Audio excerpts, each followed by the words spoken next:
YouTube channel में अहाँ सबके स्वागत है। अहाँ सब केहन छी? हम सब ठीक छी।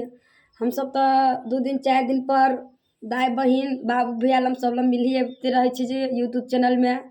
जो अहाँ सबके निक लागत तो लाइक कर देवे, सब्सक्राइब कर देवे, कमेंट कर देवे। जा रहल छी हम सुन बेटी विवाह के गीत में। अमुआ माँ जड़ी